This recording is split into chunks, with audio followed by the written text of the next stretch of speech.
કરુણા કરવાવાળા એવા પરમાત્માને પ્રણામ કરી એક પ્રાર્થના મોટી પુષ્પ આપણે ભગવાન નારાયણના ચરણમાં અર્પણ કરીએ. સૌ સાથે બોલીએ.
કરું છું.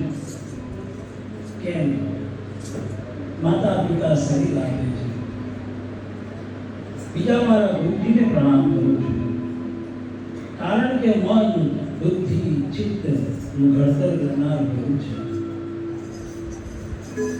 સાથે જય શ્રી મહાલક્ષ્મી ધામની અંદર આ કથા મંડપની અંદર આપણે બધા વિરાજમાન થયા છીએ. એવા દીક્ષિત પરિવાર અને ભજન મંડળ જેમણે સરસ મજાનું આયોજન આર્થિક માસની અંદર કરાયું અને સ્વર્ગસ્થ દેવશંકર દાદા અને જયશ્રી બા પિતૃઓના મોક્ષાર્થે આ કથા આપણે બધા સાંભળવા બેઠા છે. ભજન મંડળ અને દીક્ષિત પરિવારને પણ વંદન અને અત્ર મહાલક્ષ્મી ધામની અંદર વિરાજમાન મા જગતજનની મહાલક્ષ્મી માતા, મા વારાહી માતા અને ભગવાન આશુતોષ એમના ચરણની અંદર વંદન કરી આજના શ્રોતાગણોને પણ વંદન કરીએ છીએ.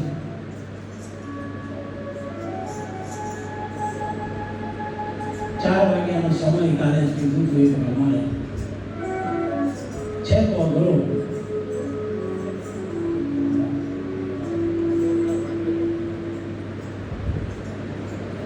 પણ તમે લોકો આવી જાઓ છો ટાઈમ ટુ ટાઈમ. તો વ્યાસપીઠ પરથી આપ સૌને મારા જય શ્રી કૃષ્ણ. ભગવાનનું સરસ મજાની પ્રાર્થના રૂપે એક પુષ્પ અર્પણ કરી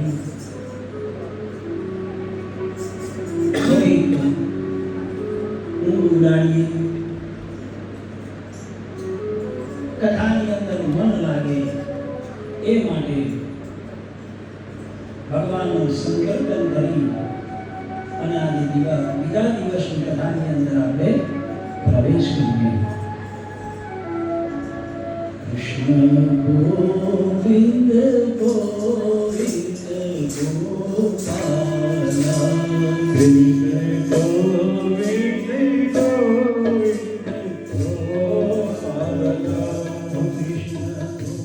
ગોવિંદ ગોપાલા, હરે કૃષ્ણ ગોવિંદ ગોવિંદ ગોપાલા.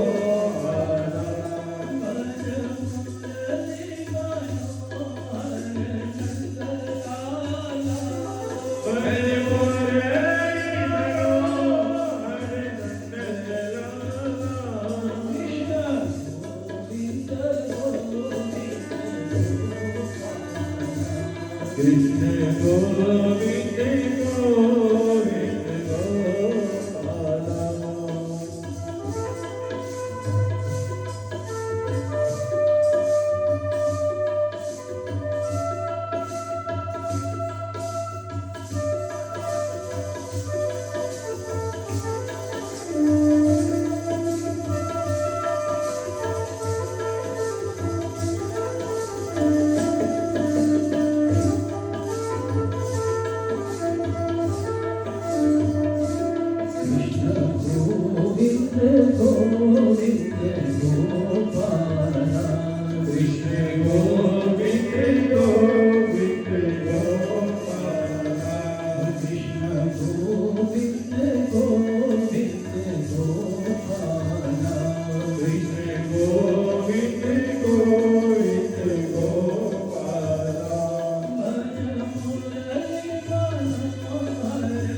श्री महालक्ष्मी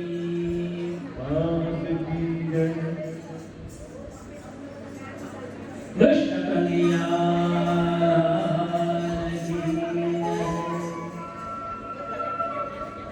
जय जय श्री राधे जय श्री राधे जय जय श्री राधे जय श्री राधे जय जय श्री राधे जय श्री राधे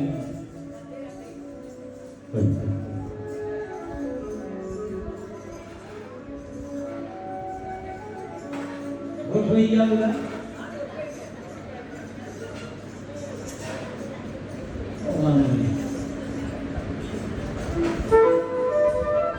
भागवत जी बीजा दिवस के अंदर प्रवेश करिए संकीर्तन करिए भगवान नो पाठ करियो शुरुआत करिए काले जाती अटक्या त्या त्याથી પાછું આજે બીજા દિવસનો આરંભ કરીએ ગઈકાલે વાત કરી હતી કે શ્રીમદ ભાગવત શું આપે છે તો ભાગવતજી જીવનું શિક્ષણ છે જીવિકાનું શિક્ષણ પૈસો કેમ મેળવવો તે બતાવે છે પૈસાની જરૂરિયાત દરેકને જ રહેવાની છે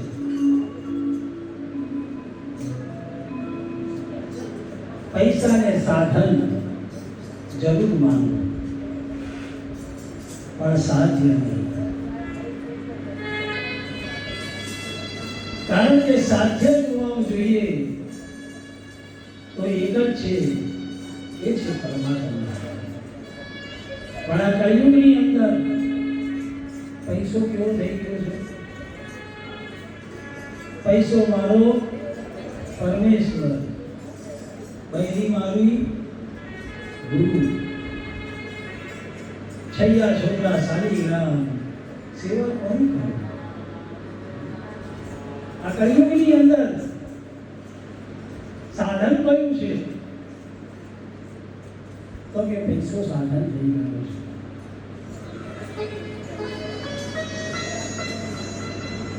સંસ્કૃતમાં એક સરસ મજાનો એક શ્લોક છે એની અંદર કળિયુગમાં મનુષ્યની કેવી દશા હોય છે એ સરસ મજાનો શ્લોક છે વિઘ્નેયસ્વસ્તુર્થં મર્ઘતીર્થં તુષાલિકા ચતુર્ભા મસમાનારી એષા પ્રાણભૃતા સ્થિતિ આ કળિયુગની અંદર સસરાને તીર્થ માનવામાં આવ્યું છે સાળીને અર્ઘ તીર્થ બનાવ્યા છે અને પત્નીને ચારે ધામ જેવી ગણી આ કળિયુગમાં દશા છે અત્યારની પછી પરમાત્મા મળે ક્યાંથી પરમાત્માને મળવો હોય તો એ આ સંસ્કૃતનો શ્લોક છે ને એને થોડો બાજુ પર મૂકવો પડે ક્યાં જાય છે અત્યારના મનુષ્ય કળિયુગના મનુષ્ય જ્યારે પણ કંઈ પૂછીએ તો કે સાસરી જવું પડશે, સાડીના ઘેર જવું પડશે. અને કળિયુગની અંદર પત્ની કે એ બધું સાચું. અને અમારા દર્શનની કાયમ કે લેડીઝ ઓલવેઝ રાઈટ. એટલે કળિયુગમાં સરસ મજાનો એક શ્લોક બનાવ્યો છે કે પત્ની એ ચારે ધામ છે, ક્યાંય જવાની જરૂર પડે નહીં. પણ આપણે આ કથા મંડપની અંદર આવ્યા છે, શેના માટે આવ્યા છે? તો અહીંયા આગળ બતાવ્યું છે દુર્લભમ ત્રયમેવૈતં દેવાનુગ્રહેતુકં મનુષ્યત્વં મુમુક્ષત્વં મહાપુરુષ સંશ્રયઃ. આ ત્રણ વસ્તુ પુરુષાર્થથી નહીં પણ દેવ કૃપાથી મળે છે. પહેલું, મનુષ્યનો જન્મ કેટલાય પુણ્ય કર્યા હશે ત્યારે આપણને મનુષ્ય જન્મ પ્રાપ્ત થાય છે. પછી આવે છે મોક્ષ. લાલસા હોવી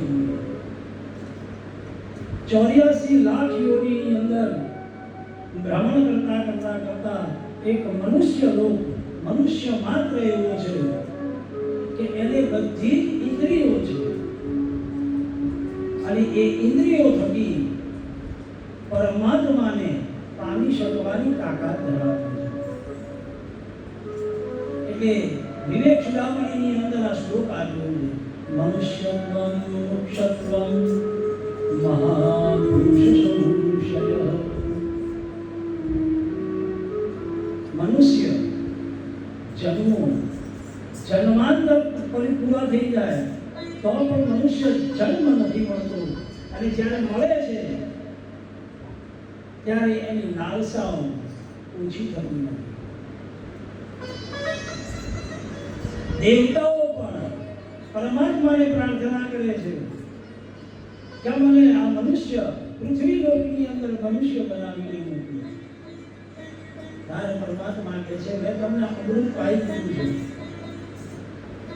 હવે તમારે ક્યાંય જવાની જરૂર છે.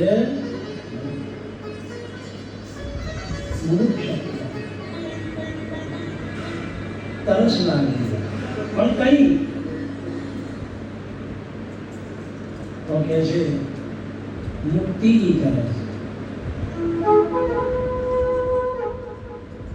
મનુષ્ય જન્મ થાય ને એટલે એને એક જ વિચાર આવે કે મને મોક્ષ ક્યારે પ્રાપ્ત થાય. મુક્તિ બધાને મળે છે. જ્યારે માણસ ના શરીરની અંદરથી આત્મા જતો રહે અને આત્મા જાય એટલે એ શરીરની મુક્તિ મળે છે. પણ આત્માને ક્યારેય મુક્તિ મળતી નથી. અને એને મુક્તિ મેળવવા માટે શું કરવું? તો શ્રીમદ ભાગવત મહાપુરાણ, શિવ મહાપુરાણ ગ્રંથકારો કહે છે, મહાપુરાણોની અંદર ઘણું બધું લખ્યું છે પણ એક જ વસ્તુ છે, પરમાત્માની શરણની અંદર જે પણ માણસ જાય છે એને હંમેશા મુક્તિ અને મોક્ષ બંને મળે છે. એટલા જ માટે શ્રીમદ ભાગવતની અંદર કીધું ત્રણ વસ્તુ પુરુષાર્થની દેવ કૃપાથી મળે છે. પહેલું મનુષ્ય જન્મ. શેના માટે જન્મ લીધો? આપણે શેના માટે જન્મ લીધો? ઘણાને પ્રશ્ન કરીએ એટલે એમ જ કે બસ અમને તો મુક્તિ મેળવવી છે.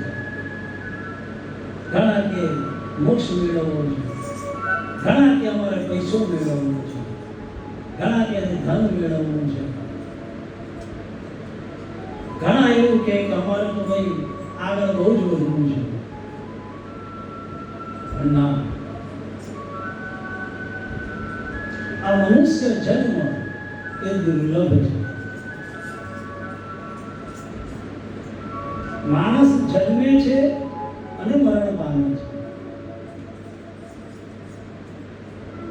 જ્યારે જન્મે ત્યારે નામ કોણ લખાવવા જાય છે?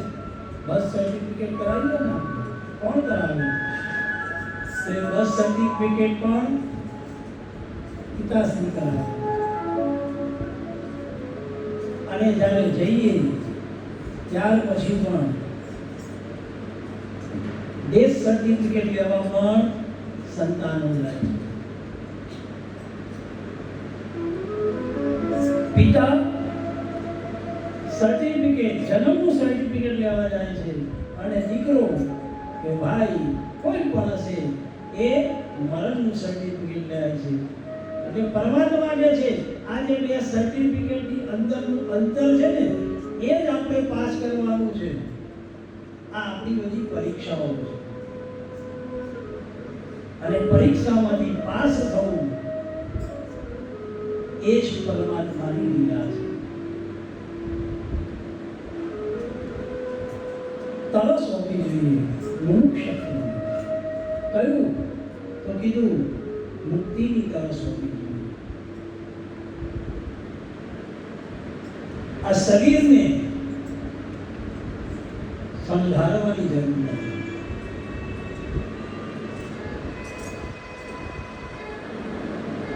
ગીતાજીમાં ભગવાન કૃષ્ણ ભગવાન કહે છે નૈનં ચિન્હતિ શસ્ત્રાણિ નૈનં દહતિ પાવક.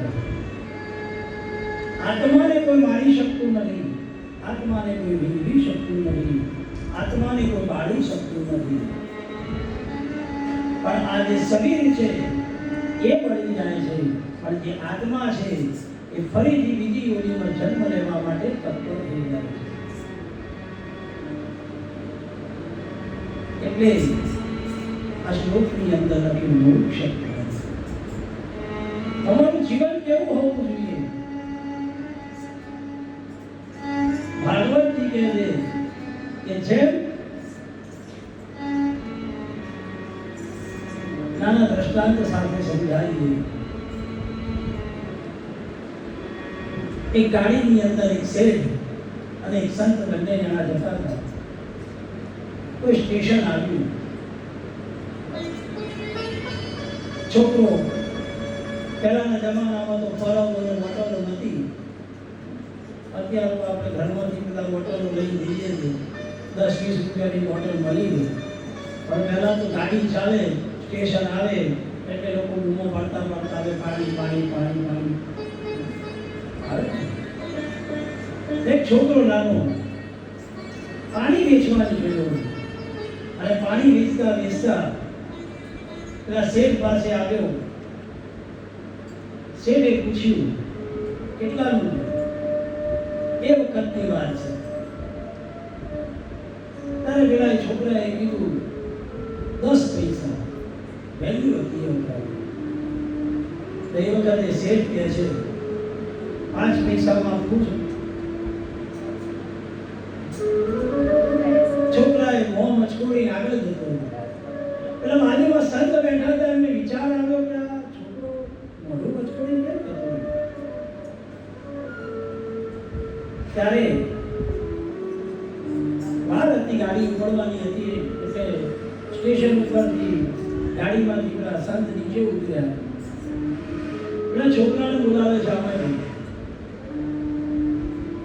કેમ તે પાણી આપવાની 10 પૈસા કીધા, છેલ્લે 5 પૈસા કીધા, તે ના પાડી, મોઢું ન છોડી દીધું, જતો રહ્યો આગળ. કોઈ કારણ શું છે? તારે છોકરો એ બહુ સરસ મજાનો જવાબ આપ્યો. છોકરો એવું કહે છે કે જો શેઠને પાણી પીવું હોત ને તો એ 10 પૈસા પણ ખર્ચી નાખે. પણ આ શેઠ ખાલી ભાવ ભાવ પૂછવા માટે બેઠા હતા. આની અંદરથી એક શીખ મળે છે. મુમુક્ષત્વ. આપણે પણ અહીંયા બધા બેઠા છીએ. શેના માટે બેઠા છીએ? મુક્તિ માટે બેઠા છીએ. આપણને પણ એક તરસ છે. કઈ કે આજે વૈકુંઠની અંદરની ભગવાન પરમાત્મા વિષ્ણુ ભગવાન રણછોડજી કૃષ્ણ ભગવાન એ મને લેવા આવશે. એ મુક્તિની તરફ સાથે આપણે અહીંયા બેઠા છીએ. પણ ઘણા તો અમે લોકો જઈએ ઘેર બેસવું એના કરતા કથા મંડળમાં બેસી ઘણા એવા આવે અને ઘણા એવા આવે ચાલને આટો મારતા જઈએ આવે કે નહીં. અને ઘણાને એમ થાય કે ના આજે પુરુષોત્તમ માસની અંદર ભજન મંડળ દીક્ષિત પરિવાર સરસ મજાનું આયોજન કર્યું છે. આપણે આપણા જીવનને સુધારવા માટે આપણે આગળ અહીંયા આગળ જઈએ, કથાના બે શબ્દ ભગવાનનું નામ સ્મરણ સંકીર્તન થાય અને આપણો ઉદ્ધાર થાય. એ માટે બેઠા છો. કોના માટે બેઠા છો? તમારા ઉદ્ધાર માટે. સર્વનો ઉદ્ધાર થાય. એટલે આ દ્રષ્ટાંતથી જાણવા એવું મળે મુક્તિની તરફ હોવી જોઈએ. પણ કઈ મુક્તિ? પરમાત્માને પામવાની મુક્તિ. અને જ્યારે પરમાત્મા મળી જાય છે ત્યારે મહાપુરુષ સંશય, ત્યારે સદગુરુનો ભેટો થઈ જાય. અને જ્યારે સદગુરુ મળે છે ત્યારે જ પરમાત્માની પ્રાપ્તિ થાય છે.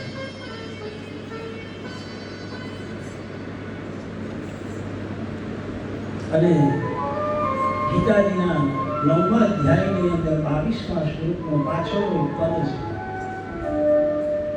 તેસાં નિત્યાભિયુક્તાનાં યોગક્ષેમં વહામ્યહં. પ્રતિજ્ઞા કરનારા કૃષ્ણ શું એના વચનનો વિશ્વાસ નથી?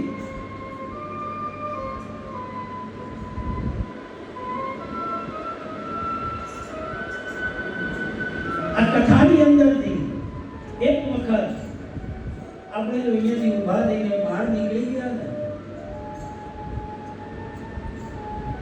તો પછી જે શબ્દ જે પરમાત્માનું સ્મરણ આપણે તૂટી જાય છે. અને જ્યારે એ સ્મરણ તૂટી જાય છે ત્યારે પરમાત્માની પાસે જવાની જે ઘડી હોય છે એ પણ છૂટી જાય છે. યોગક્ષેમં વહામ્યહં. યોગ કરો. બધા લોકો સવારના પોરમાં યોગ કરે. એક યોગ યાદ રાખો. એ યોગ ને કયો? અને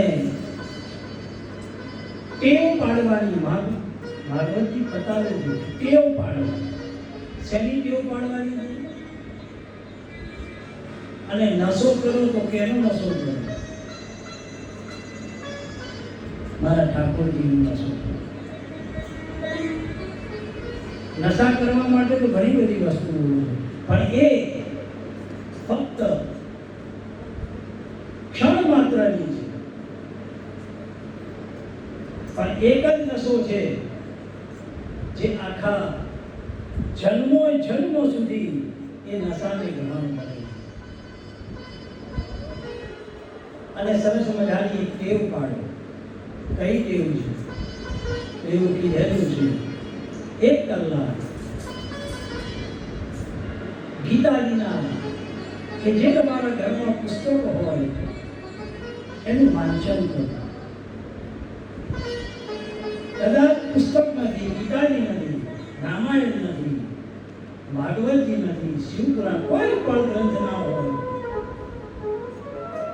તો તમારા ભગવાનની આગળ બેસી 10 મિનિટ 15 મિનિટ આમ તો 1 કલાક બતાવ્યો છે, પણ અહીંયાથી વ્યાસપીઠ ઉપરથી થોડી છૂટ આપીએ કે છેલ્લે અડધો કલાક પણ ભગવાનના નામનું જપ કરો, ભગવાનના નામની સેવા કરો.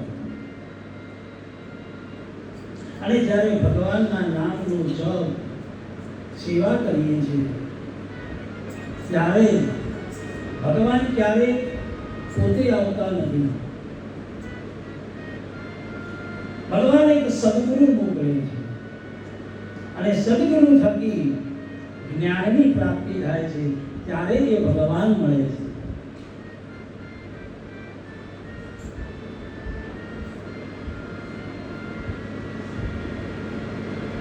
ભગવાન ભાગવતજીની અંદર પ્રવેશ કરીએ એ પહેલા ભગવાનનું વર્ણન કેવું છે? સચ્ચિદાનંદ રૂપા વિશ્વોસ્પત્યાદિ હેતવે તાપત્રય વિનાશાય શ્રી કૃષ્ણાય વયં નમઃ. જે સત્ય છે, સત્ય જે આનંદ આપનાર છે, જે વિશ્વનો આધાર છે, તાપત્રય વિનાશાય તાપને દૂર કરનાર, પાપને દૂર કરનાર એવા ભગવાન શ્રી કૃષ્ણને હું વારંવાર નમન કરું છું.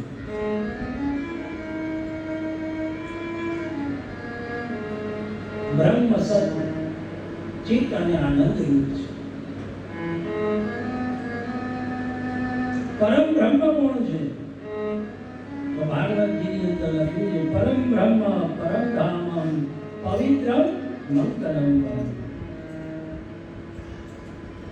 વિશ્વનો આધાર છે.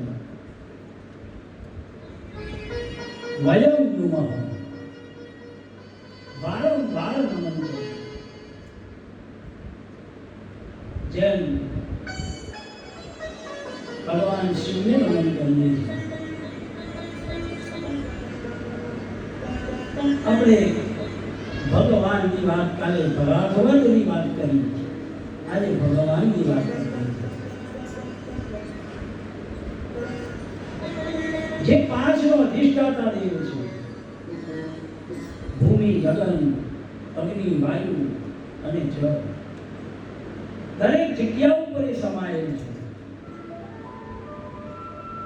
એવા ભગવાન વિશ્વનો આધાર છે અને એ વિશ્વના આધારને વારંવાર પ્રણામ કરીએ.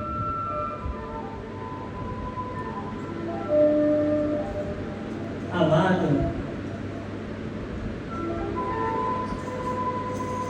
આ કથા ભાગવત રૂપી આ જ્ઞાન ગંગા સૌ પ્રથમ કોણે કરી? તો સૌનકાદી ઋષિઓએ તો કરી. ભક્તિ અને જ્ઞાન વૈરાગ્યનું ઠાળવવા માટે પણ સૌ પ્રથમ સુખદેવજીએ પરીક્ષિત રાજાને કરી. ધીરે ધીરે ભાગવતજીની અંદર પ્રવેશ કર્યો.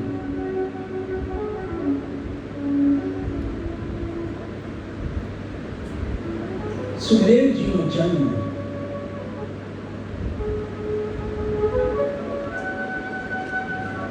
એક વખત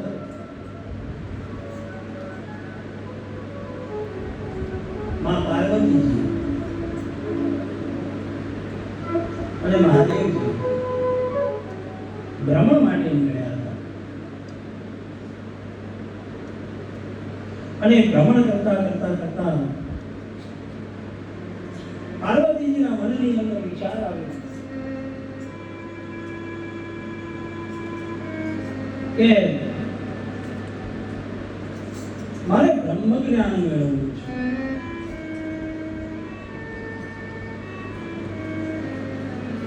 અને આ વાત છે વેદવ્યાસજી 88 વર્ષના હતા અને એમની પત્ની આયરણી 80 વર્ષના થયા હતા. સંતાન સુખ થતું. ત્યારે અરણીજી એક દિવસ પતિને કહે છે, આપણા કયા જન્મના પાપ છે કે જે આપણા ઘરની અંદર સંતાન નથી? મારે પુત્રની ઈચ્છા છે. આ કળિયુગની શરૂઆત છે. જ્યારે વેદવ્યાસજી આ ભાગવતજીનું રચના કરી લખી, એમને ખબર હતી કે કળિયુગમાં કેવા દિવસો આવશે. અને અત્યારે પણ આ કળિયુગની અંદર દરેક મનુષ્યને એક જ આશા છે, મારે સંતાનમાં પુત્ર નથી.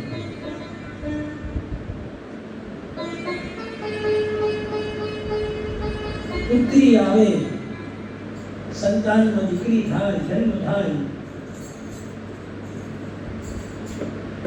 આપણે કહેતા હતા પહેલા દૂધ પીતી કરવાનો રિવાજ હતો કે નહીં? કહો. અત્યારે એ જ રિવાજ ચાલે છે, પણ એ ઘરમાં નથી ગયો, કપાળ નહીં પડે.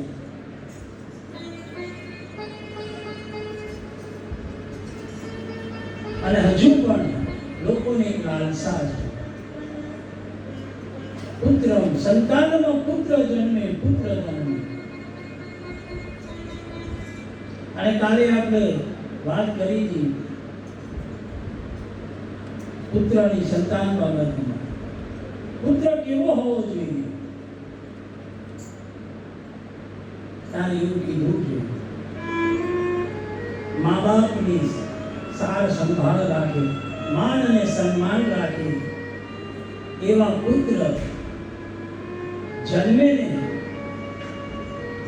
તો જીવન સારું કહેવાય. નગર પછી મોટા થાય, ઘેર રોજ ઝઘડા આવે, પોલીસ સ્ટેશનના ધક્કા ખાવા પડે, કોર્ટના ધક્કા ખાવા પડે,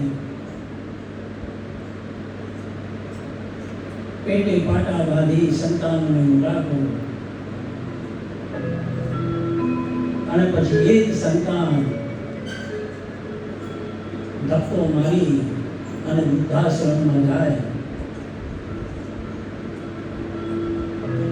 પછી છેલ્લે એ સંતાનને મોટા કરવા માટે કેટલી ઠોકર ખાધી હશે.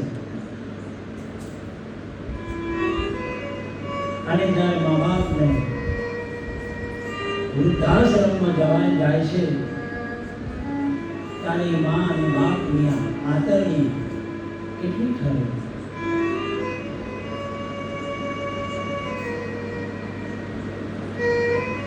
અને પછી મા બાપ છેલ્લે એવું કે ના હોત તો. આ કથા શીખવાડે છે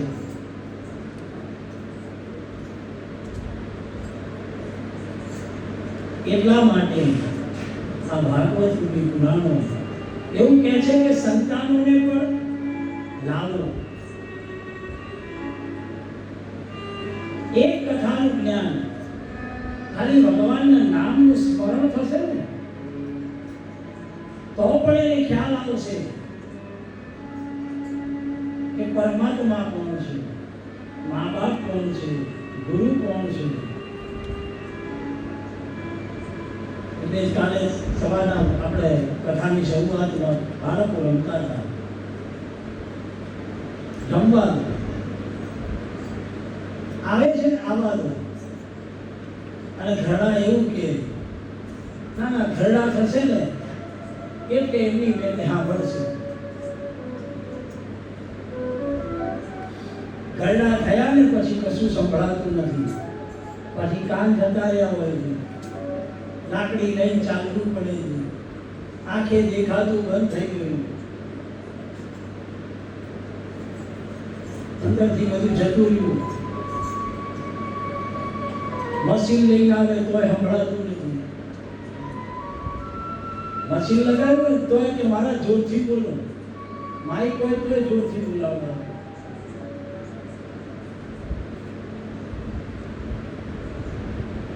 અરણી કહે છે મારે સંતાનમાં પુત્ર જોઈએ, કોઈ ઉપાય બતાવો. વેદ વ્યાસજીએ ઘણા બધા ઉપાયો લોકોને આપ્યા છે, પણ પત્નીને નથી આપ્યા. કે તમે જેને જેને પણ ઉપાય આપ્યો એ ઉપાય થકી એને સંતાનની પ્રાપ્તિ થઈ છે, એના ઘરે પુત્રની પ્રાપ્તિ થઈ છે. મને કોઈ એવો ઉપાય આપો કે મારા ઘરે પણ આપણા ઘરે પણ પુત્રની પ્રાપ્તિ થાય. પણ વેદવ્યાસજી આપતા નથી. એક વખતની વાત, વેદવ્યાસજી એક દંપતીને એક ઉપાય આપતા હતા અને માતાએ સાંભળ્યું, ઉપાય કર્યો અને ભગવાન પાર્વતીજી સાથે મહાદેવજી એમને સંતાનની રૂપ આપ્યું. અને ત્યારે મહાદેવજીને પાર્વતીજી કહે છે મારે બ્રહ્મ જ્ઞાન જોઈએ છે. અમરનાથની ગુફાની અંદર મહાદેવજી માને લઈને નીકળ્યા છે. સર્પ, નંદી, ચંદ્ર બધાને નીચે ઉતારતા ઉતારતા અમરનાથની ગુફામાં ગયા.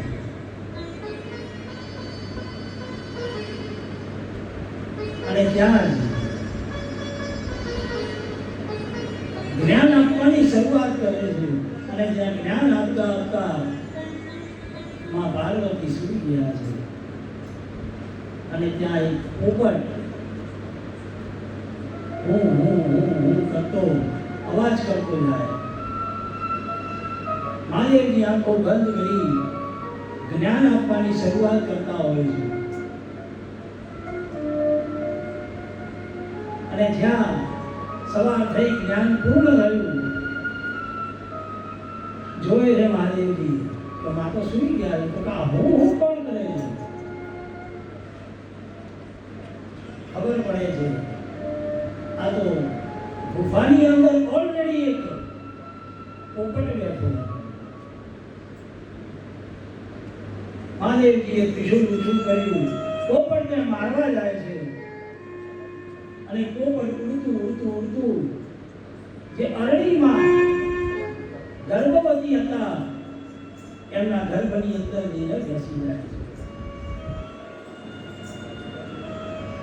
કારણ કે જ્ઞાન આવી ગયું પોપટનું. અને જે જ્ઞાન આવી ગયું, માં એ જન્મ આપ્યો. વેદવ્યાસજીએ નામ પાડ્યું સુખદેવ. સુખદેવજીનો જન્મ થયો. થોડાક વર્ષ થયા, મા બાપ સાથે રહે છે. જન્મ આપવાની ઉંમર થઈ. જ્યાં ઉંમર થાય છે એટલે કે છે હવે મારે જોઈએ છે કોણ? તો કે પરમાત્મા. ઘર છોડીને ચાલ્યા ગયા. માં ઉભો પાડે છે, બેટા ઉભો રે.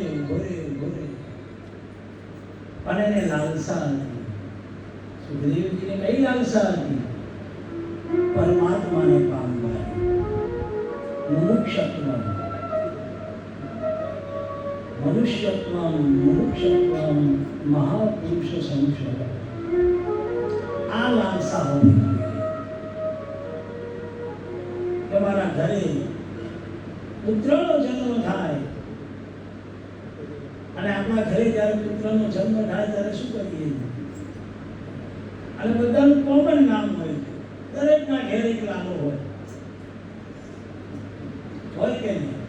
દરેકના ઘેર બાળક જન્મે એટલે એક જ નામ આવે, લાલ. અને આપણે પણ લાલાને એવી રીતે લાલન પોષણ કરીએ છીએ.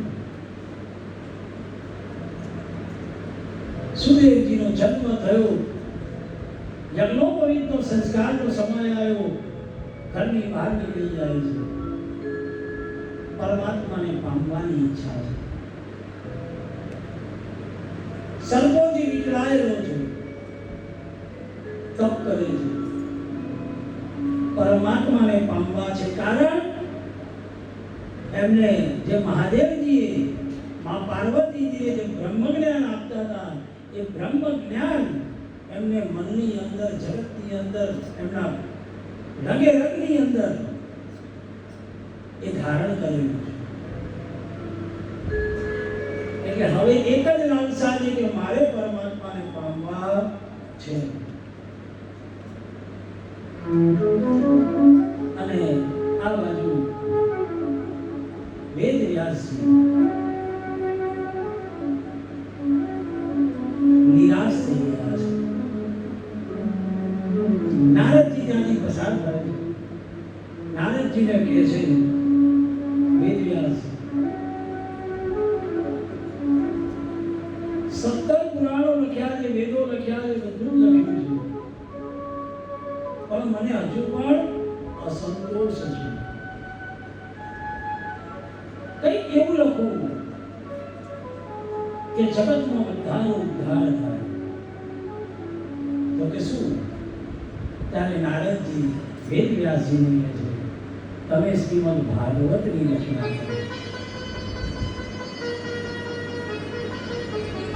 કે લખે કોણ? ત્યારે નારદજીએ કીધું, લખવા વાળો એક જ છે. તમે જાઓ મહાદેવજી પાસે, ત્યાં જઈ જે બુદ્ધિના દાતા છે એમની માંગણી કરો.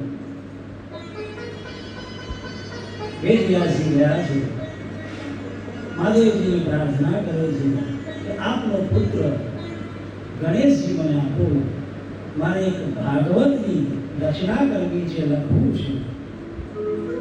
અને ગણેશજી જેવા કોઈ બુદ્ધિશાળી છે નહીં.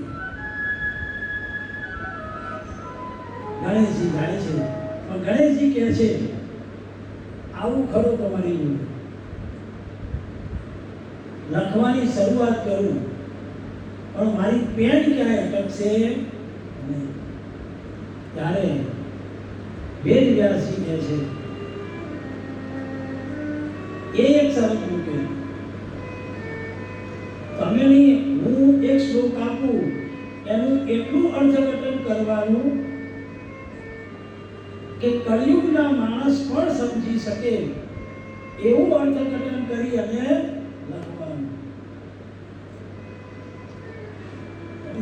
હા, વાંધો નહીં. બદ્રિકા આશ્રમની પાસે માલા ગામ ગયા છો ને? હા, બહુ સરસ. ગુફાની અંદર વેદ વ્યાસજી નીચે છે, ગણપતિ દાદાની ગુફા ઉપર લખે છે. ત્યાં એક શ્લોક લખી બોલે અને ગણપતિ દાદા ત્યાં આગળ લખવાની શરૂઆત કરે છે. અને જ્યાં લખતા જાય, સાંજ પડે, થાકતા નથી. સાંજ પડે, સવાર પડે, વેદ વ્યાસજીને સ્નાન ઇત્યાદિ કર્મ કરવાનો પ્રારંભ થાય એટલે એક એવો શ્લોક આપી દે અટપટો કે એ શ્લોક લખતા વાર થઈ જાય ત્યાં સુધી વેદ વ્યાસજી બધું બતાવીને પાછા આવી જાય. આખી મહાભારતની, શ્રીમદ ભાગવતની રચના થઈ ગઈ. રચના તો થઈ ગઈ, પણ આને બોલે કોણ અને કે કોણ? કહેવા માટે જોઈએ ને. ત્યારે વેદ વ્યાસજીએ એમના શિષ્યોને તૈયાર કર્યા અને કીધું, જંગલમાં મારો દીકરો જેને જ્ઞાન થઈ ગયું છે, એને પરમાત્માની ઈચ્છા છે, હવે તમારે જવાનું, જંગલમાં જે શ્લોક હું આપું એ શ્લોક બોલવાનો અને બોલતા જવાનું અને ત્યારે શ્લોક બોલવાનો અને અટકી જવાનું, શ્લોક બોલવાનો ને અટકી જવાનું.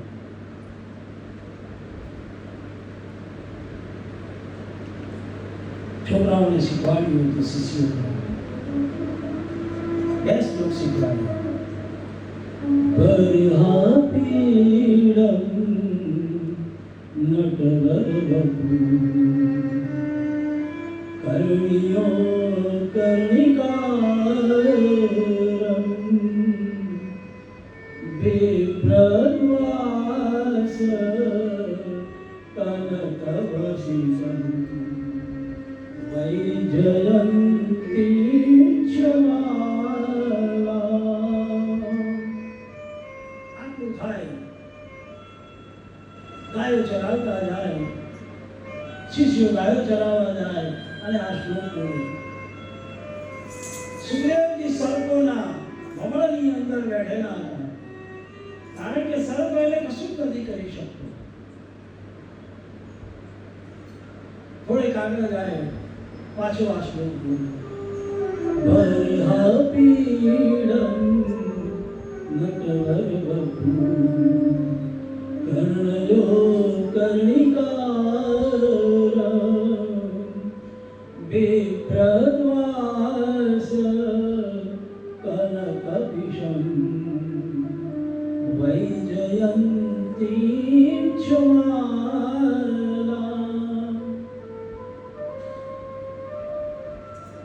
આખા દિવસની અંદર, જંગલની અંદર આ જ શ્લોકનું ભ્રમણ ચાલ્યા કરે. બીજો દિવસ થઈ ગયો, ત્રીજો દિવસ થઈ ગયો. સુખદેવજી મહારાજના કાનની અંદર આ સરસ મજાનું મંત્ર ભર્યો. જ્યારે બોલે છે અને ત્યારે સુખદેવજી પૂછે છે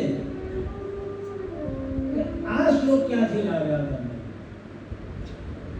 આગળ બોલો. ત્યારે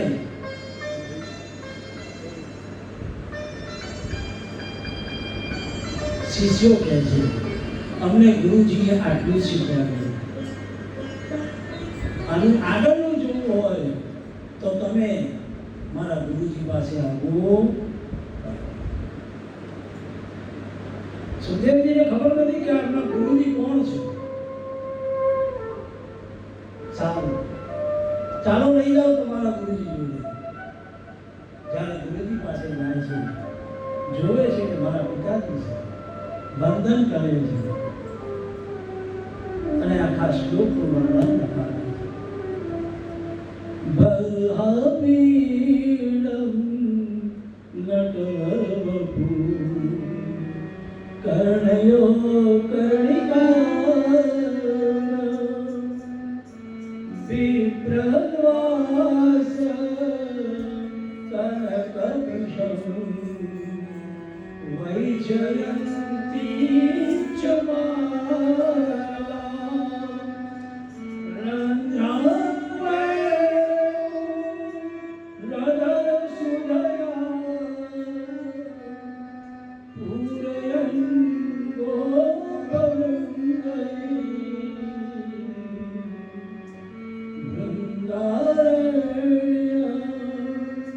Swapara Ramana Ravisha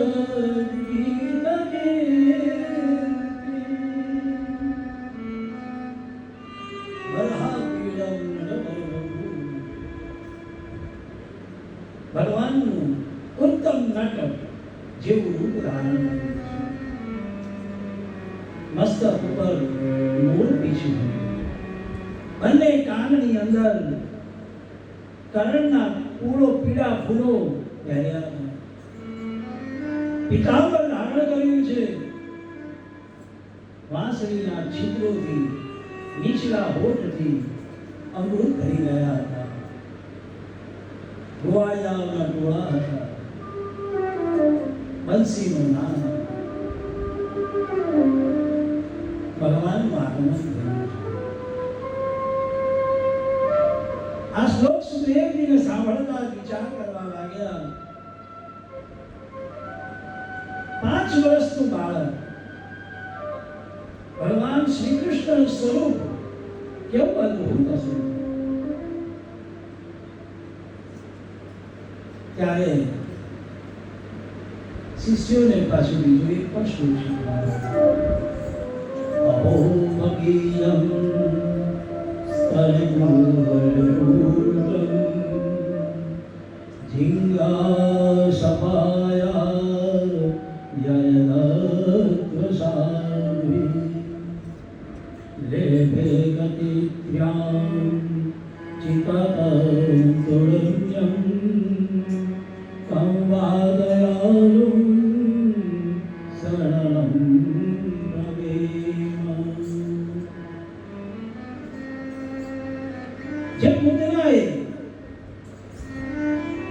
પોતાના સ્તન ઉપર ઝેર લગાવી ભગવાન કૃષ્ણને મારવા આવ્યા હતા, એ પૂતનાને ભગવાને સદગતિ આપી છે. આ કોણ કરી શકે? આ ભગવાન કૃષ્ણ જ કરી શકે.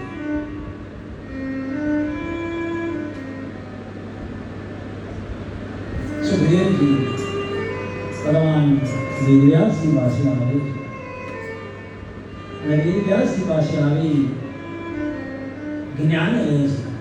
કહ્યું, શ્રીમદ ભાગવત અને જ્ઞાન લેતા લેતા આ ક્યાં સંભળાવું?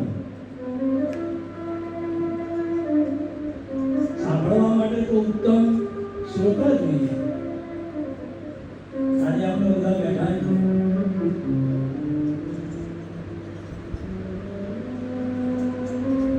અહીંયા ભાગવતજીની અંદર બંધાયું છે. સાંભળવા વાળો પણ ઉત્તમ જોઈએ, બોલવા વાળો પણ ઉત્તમ જોઈએ, એને પણ જ્ઞાન હોવું જોઈએ. જ્યાં ત્યાં બેસી ના જવાય, પઠન કરવું પડે. તારે નિયમો આપ્યા હતા થોડા. સંગીત નથી, સંગીત તો ખાલી તમને આનંદ કરવા માટે કે ભાઈ થોડીક વાર થઈ, ચલો આપણે ભજન ગઈ લઈએ, કીર્તન ગઈ લઈએ. પહેલા કથાઓ ચાલતી હતી, 2 સેશનમાં ચાલતી. સવારે 2 કલાક હોય, સાંજે 2 કલાક હોય. પણ એ કથાઓની અંદર કોઈ ભજન નતા. 1-2 ભજન આવે, અમને પણ થાય કે ભાઈ આ તમે લોકોને થાક લાગ્યો છે, ઊંઘ આવે છે, એટલે પછી થોડા ભજન ગઈએ એટલે ઊંઘ ઉડી જાય, પછી કથાની શરૂઆત થઈ જાય. પણ આ ભાગવત એટલું ગહન છે. પહેલું તો કીધું એ પ્રમાણે શિક્ષણ આપે છે, જ્ઞાન આપે છે કે જીવનમાં કેવી રીતે રહેવું જોઈએ. ભાગવતની અંદર પ્રવેશ થાય છે. કેવો હોવો જોઈએ વક્તા, અને કેવા શ્રોતા હોવા જોઈએ? જે શ્રદ્ધાથી આ જગ્યા ઉપર કથા મંડપની અંદર આવી મનની અંદર એક જ શબ્દ ઓમ નમો ભગવતે વાસુદેવાય, આ જ મંત્રનો જપ કરતા કરતા કથાનું શ્રવણ થાય. કારણ એવું કીધેલું છે, જ્યારે પ્રાણ શરીર છોડે છે ત્યારે 1,000 વીછીઓ ડંસ મારતો હોય ને એટલી વેદના થાય છે. વિચાર કરી લો, યમના દૂતો જ્યારે લેવા આવે ને ત્યારે લાગે કે હવે આપણે જવાનું છે.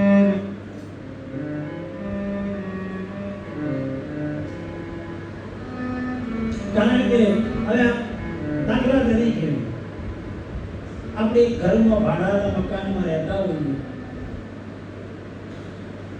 ભાડાના મકાનમાં રહેતા હોઈએ, 50 વર્ષ થઈ ગયા, છોકરા પરણાઈ ગયા એ જ ઘરમાં, અને હવે ભાડા મકાન માલિક એવું કહે કે હવે ખાલી કરો તો સારું, તો હું કંઈક નવું કરું.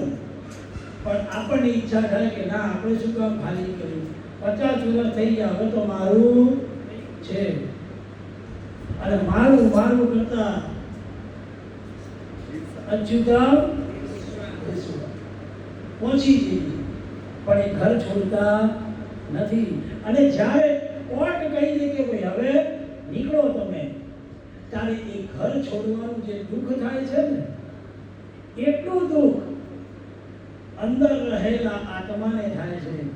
આહા, કેવા સરસ મજાના બ્યુટી પાર્લરમાં જતા હતા, કેટલો સંઘાર કરતા હતા, કથામાં આવે તોય મેકઅપ કરી ના થાય કે નહીં? કથામાં જઈએ તોય મેકઅપ કરવાનો, બહાર જઈએ તોય મેકઅપ કરવાનો, કેટલું મને સંઘાર કરતા. અને હવે મારે અહીંયાથી જવાનું, ત્યારે એ જે દુઃખ થાય છે ને, એ દુઃખ એ 1000 વીછી જેટલો જે દંશ વાગે છે ત્યારે એ આત્મા ભોગે છે. અને એટલા જ માટે ભજનકારો ગાય છે, જીવ સાને રહે છે ગુમાનમાં, તારે રહેવું ભાડાના મકાનમાં. જીવ સાને રહે તો ગુમાનમાં, તારે રહેવું ભાડાના મકાનમાં. જીવ સાને રહે તો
જીવન અને મૃત્યુ જ એક એવું છે એ ખાલી તો થવાનું છે. એક જાય છે ને એક ભરાય છે. એટલે એક નાની વાત યાદ આવે.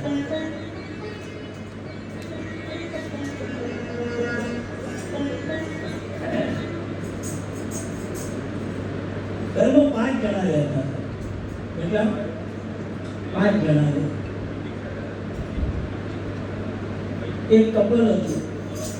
એના 2 સંતાન, એક દીકરો અને દીકરી અને એક ઘરના બા રોજ વાર્તા કે અને પેલો દીકરો કે બા આપણે કાયમ 5 જ જણા રહીશું. શું કે કાયમ 5 જ જણા રહીશું? એટલે બા કે ના, તારી બેન પરણીને થશે એટલે પછી આપણે 4 થઈ જઈશું અને પછી 4 થઈશું, તને પરણાવીશું એટલે પાછા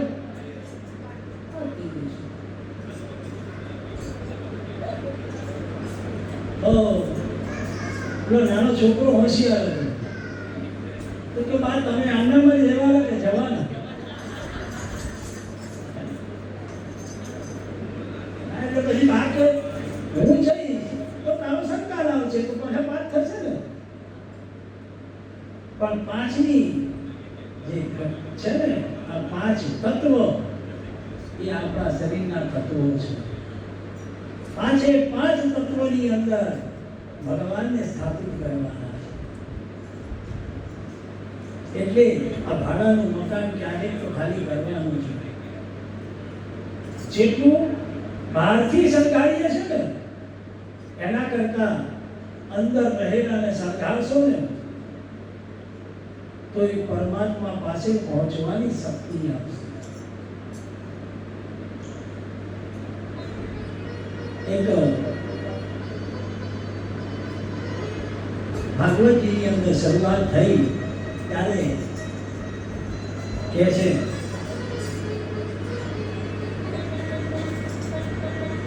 કથા સાંભળવા જઈએ. કબીરજી સરસ મજાનું એક વાક્ય કહેતા હતા અને કબીરજી પોતે એવું કહેતા હતા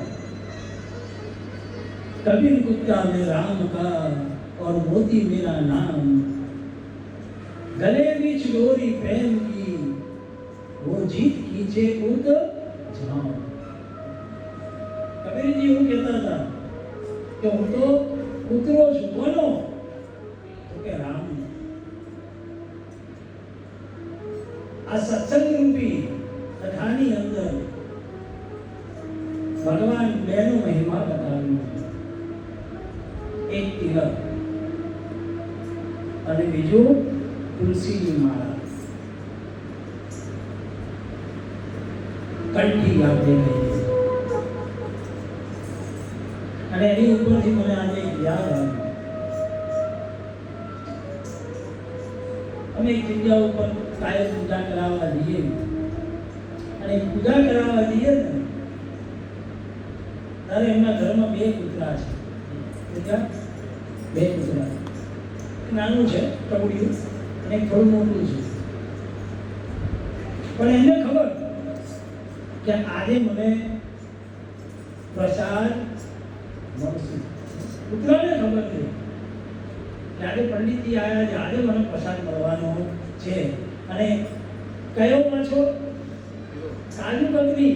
હા, કાજુ કતરી ખાય। અને જ્યારે પૂજા પૂરી થઈ જાય, આરતી થઈ જાય, ઘંટડી વાગે, ખબર પડે કે આરતી થઈ, એટલે ગમે ત્યાં હોય પણ ક્યાં આવી જાય, જોડે આવી બેસી જાય। એનો શેઠ આપે તો ના લે, પ્રસાદ તો કે તમારે આપવાનો। તો એને પ્રસાદ રાખવા એટલે ખવડાવવું, સરસ મજાનું ખાઈ લે, કોઈ પણ બોલ્યા ના। એક વખત એના શેઠને હું પૂછ્યું તો કે લાય હું આપું, એને કૂતરાને ખવડાવ્યું તો ખાધું જ નહીં, સૂંઘી જતો રહ્યો। વિચાર કરી, આ કૂતરાની વાતથી મને યાદ આવી, અને કબીરજીએ કીધું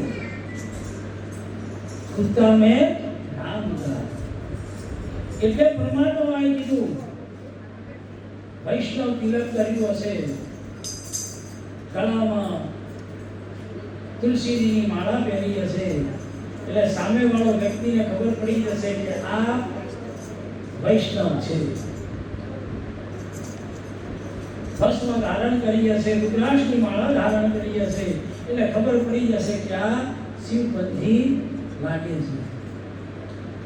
આ ભાડાનું મકાન ખાલી કરીને જવાનું થાય ને ત્યારે યમુના દૂતો લેવા આવ્યો, પણ જેમ શેરીઓમાં કૂતરા ફરતા હોય તો મ્યુનિસિપાલિટી વાળા ઉઠાઈ લઈ જાય કે ના લઈ જાય? હા કે ના? તો બોલો। હા, પણ પટ્ટો બાંધેલો હોય તો લઈ જાય? ના લઈ જાય। એમ આપણા ગળામાં કંઠી બાંધી હશે, રુદ્રાક્ષની માળા પહેરી હશે, તિલક કર્યું હશે, વૈષ્ણવ તિલક કર્યું હોય, ભસ્મનું તિલક કર્યું હોય તો ખબર પડી જાય એમના દૂતોને આને અડવા જેવું છે નહીં, કારણ કે અમને અડીશ ને તો પેલા બે આવી જશે। વિષ્ણુ ભગવાનને શિવ આવી જાય ને, કોની કંઠી પહેરી? ઓકે, રુદ્રાક્ષ કર્યો નહીં, હવે અહીંયા આપણે જવાય નહીં। કે અહીંયા આગળ કબીરજી પોતાને સંબોધીને કહે છે કુત્તા મેં રામ का, મેં તો રામ નામનો પટ્ટો ધારણ કર્યો છે, એટલે મને કોણ લેવા આવશે? રામ લેવા આવવાના છે। એમ આપણે આ ભાડાનું મકાન ખાલી કરી જવાનું છે, પણ આપણે એવો પટ્ટો પહેરી લઈએ, એવી કંઠી બાંધી લઈએ કે યમના દૂતો યમરાજ પણ ખુદ આવે તો એમ લાગે કે ના ભાઈ આને અડાય નહીં, કારણ કે એમને અડીશ તો ત્યાં ખોટું લાગી જાય। એટલે પરમાત્માનું ભજન કરતા પહેલા એમના નામની માળા કરવી, એમના નામની માળા ધારણ કરવી, તિલક કરવું, તિલકનો મહિમા બતાવ્યો છે। પણ અત્યારે તો આ જગતની અંદર ખબર જ ના પડે કે સધવા કોણ છે ને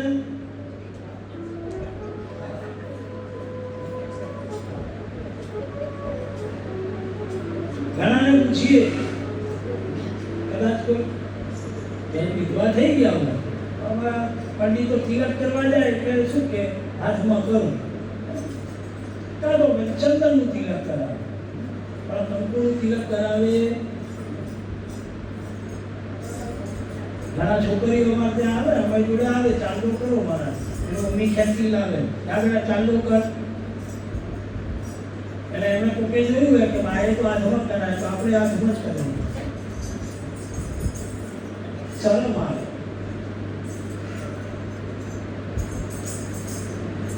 એટલે તિલક અને માળા એ હંમેશા ધારણ કરવી, તો જ પરમાત્માને ખબર પડે કે આ મારો સેવક છે, આ મને સાધન કરે છે, સાધ્ય છે.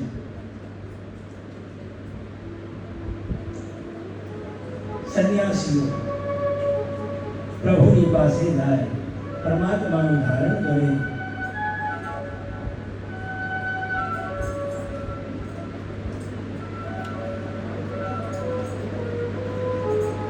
ભાગવતજીની અંદર પ્રવેશ થાય છે.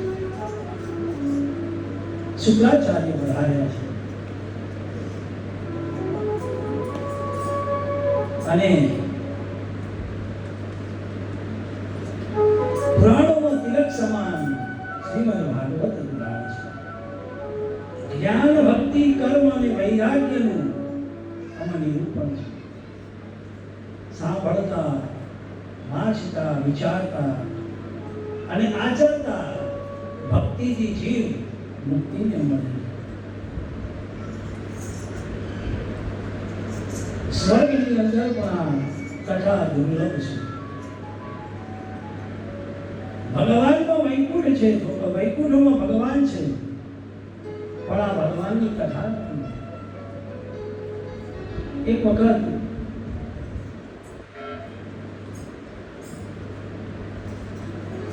ભગવાન ખુદ ભક્તને લેવા આવ્યો છે. ભગવાન કહે છે ચલો હવે આપણે વૈકુંઠ જઈએ. તારે ભક્ત કહે છે હમણાં કઈ આવવું નથી હો, હજુ તો બીજો દિવસ થયો, હજુ તો 8 દિવસ બાકી, 8 દિવસ પૂરા થાય એટલે આવજો. કારણ કે આંખો ખોલ, હું સાક્ષાત ભગવાન ઉભો છું, તને લેવા આવ્યો છું, અને હમણાં કઈ આવવું નથી, કારણ કે ત્યાં તમે બેસવાના નથી, અને અહીંયાથી મને ઉઠાડી ત્યાં નાખશો એટલે ત્યાં કોઈ મળવાનું નથી, પણ અહીંયા તો બધા જ મળવાના. સરસ મજાનો ટાઈમ થાય એટલે પાણી આવી જાય, ટાઈમ થાય એટલે ચા આવી જાય, ટાઈમ થાય એટલે શરબત આવી જાય, અને બધું કથા પૂરી થાય એટલે પાછું નીચે ઉતરતા સરસ મજાનો પ્રસાદી આવી જાય. આ બધું અહીંયા મળે, વૈકુંઠમાં કઈ મળે નહીં. આ સંસારની અંદર આ જ છે. ભગવાનને પામવા હોય ને તો ભગવાનની ભક્તિ કરવી પડે, પણ કયા નામે કરવી? કોક કૃષ્ણ કહે, કોક રણછોડ કહે. ભાગવતની અંદર 24 અવતારોની વાત બતાવી છે. કેટલા? 24 અવતારો. અને 24 અવતારની અંદર ભગવાન કૃષ્ણના અલગ અલગ ધર્મો છે. જન્મની વાત કરતા હતા, સરસ મજાનું આપણે ભાગવતજીની નિરૂપણ કરીએ. ભાગવતજીની અંદર પ્રવેશ કરતા પહેલા ભાગવત શું છે? કારણ કે ભાગવતજીની અંદર આધાર કોણ છે, અને આ ભાગવત ક્યાંથી આવ્યું? તો ભજનની અંદર ગયા છે. આંબોય અખંડ ભુવન જીભૂત